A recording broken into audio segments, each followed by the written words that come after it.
Hello, magandang umaga mga tropa, kaibigan sa pagkakalapate. So, ito na naman po tayo. Magpalipad ng ibon natin.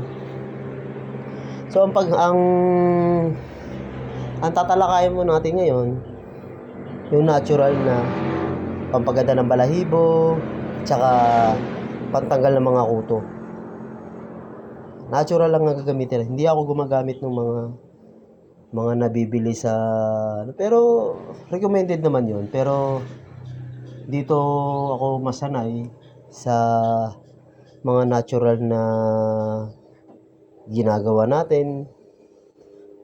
Subukan nyo, pero nasa inyo naman yan, pero ito talaga ang ginagawa ko. So ang ng ibon hindi nagsasalita yan, gusto talagang maligo niyan. Mainit lagi ang katawan niyan, lalo na sa mga ibinibigay natin ng mga herbal o iba nagbibigay ng mga supplement. Umiinit ang katawan niyan. Ganun ang ibon. Kailangan din na ng katawan yung presko. Kaya ituturo ko sa inyo kung ano yung diskarte na ginagawa ko para sa ibon natin. So itong ibon natin pinalipad muna natin para kumbaga para maano sila, ibon natin ay para ma-refresh ang kanilang katawan, guminhawa ang kanilang katawan pagbaba nila, pagkatapos pakainin, pagkatapos mabigyan natin ng vitamins na ginagamit natin, papaliguan natin sila. Ayan po ang update ng ibon natin ngayon. Paliliguan natin sila para yung init ng katawan nila, pagbaba nila, pagkatapos kumain, at saka na natin sila bibigyan ng saka na natin sila paliliguan. So itong ginagawa ko to noon pa, matagal na itong ginagawa. Walang bihira lang nakakaalam nito, pero hindi ko lang alam, pero ito talaga yung ginagawa namin nung panahon noon, nung derby. Yan lang ang ginagawa namin. Kasi minsan ang ibon, pagpagod, galing sa derby, mahabang liparan, pag linagyan mo ng tubig, hindi maliligo yan. Kasi masakit ang katawan, yan. Isa yan sa nagpapaalis na sakit ng katawan. Ngayon, ang ginagawa namin, pag ayaw talaga maligo ng ibon pag galing sa derby, pag ayaw maligo, mga 2 araw ayaw para maligo, kami na nagpapaligo. Pinapaliguan namin yan. Ngayon, pag napaliguan na, yun, doon na medyo maaalis yung mga sakit ng kanilang katawan. Kasi napaka ganda nito sa katawan yung gagawin natin na ipapaligo natin sa ibon, yung nilalagay natin sa ibon. Siguro iba alam na to, pero yung iba siguro hindi nila tinuturo. Pero ito lahat to ituturo natin. Ito yung isa sa ito yung sinasabi ko sa inyo na isa ito sa kapote ng ibon. Naalala nyo na nagpalipad tayo na mataas, umuulan, na hindi sila namabasa? Grabe ang ibon, ipupulbos nito. Pagkatapos na maligo nito, after 3 days or 4 days, makikita nyo yung resulta. Nagpupulbos lahat ng mga balahibo ng ibon pag ganito ang ginawa natin. Paliparin nyo sa ulan, dudulas lang kasi may kaputi silang ginawa natin. So ayan po ang isang sikreto ng mga panahon noon. Yan po isang sikreto. Ito yung mga ibon natin, update sa mga ibon natin. Pag bumaba ito, pakakainin, pagkatapos kumbaga i-ano natin yung sarili, papagurin natin sila. So ito, bababa na to kasi kanina pa to nag-iikot. So ito lang katunayan kahit nandito ako sa harapan, bababa at bababa yan. Okay, ayan, kita nyo, ayan lang. Bababa at bababa yan kahit nandito ako sa harapan nila. Ayan. Mga ibon, laylay ang pakpak. So ngayon, pila-pila ulit yan, papapasukin natin. Ito yung update natin sa mga ibon natin. Okay? So, ito naman yung sikreto natin. Okay?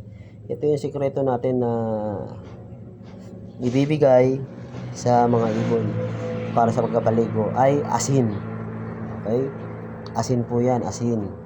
So, pagkatapos ng asin, tansyahin nyo na lang. Okay? Pagkatapos ng asin, lalagyan natin ng silver swan, suka. So, ang naka-drawing dyan, hindi yan, baby, kalapati ho yan. Hindi, joke lang. No, tansyahin lang natin, konti lang. Ang suka, isa yan sa pumapatay sa mga hanip ng mga ibon natin. At sa pagmamanok, ganyan din ang ginagawa ko noon. Talagang yung mga manok, hindi ko na ginagamitan ng tawag nito, yung may tawag doon, yung mga wash out. Yan na lang ginagamit ko noon, yung ako'y nagmamanok pa.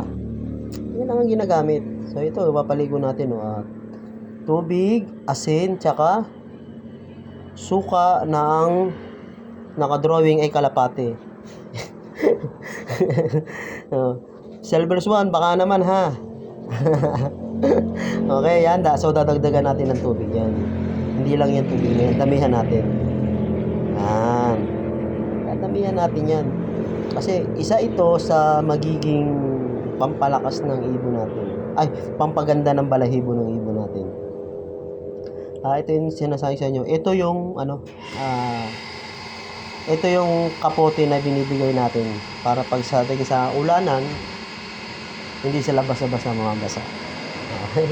So, ayan maliligo na sila.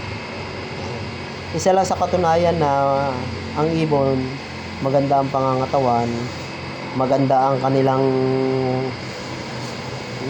maganda ang kanilang kalusugan, kaya maliligo yan. Kasi ang ibon, pag ayaw maligo, masama ang pakiramdam. So, isa ito sa ginagawa natin para yung mga sakit-sakit, kasukasuhan nila ay umayos at gumanda. So, tingnan mo mga ibon, pati tubig pinag-aawayan. Ako muna. Hindi mo alam kung sino mauuna. Talagang ayaw na lang magantayan Ganyan yung ibon natin, talagang kasi nagpaparisan mga barako talagang pero pinababayaan ko sila niya. Sigurado pag natapos yung isa dyan, hayaan nyo lang. Pag natapos yung isa dyan, aalis yan dyan at yung isa na naman. Pero pag hindi talaga maawat, tanggalin nyo na yung isa para makaligo. So, ayan ha. Kapag ang ibon ayaw maligo galing derby, kayo na ang magpaligo sa kanila. Yan lang ang ginagamit natin. Kasi ang malata yon, mga wash out, merong mga chemical yan. May mga chemical yan. Ngayon, imposible hindi nila maiinom yan. Pupunta sa mata.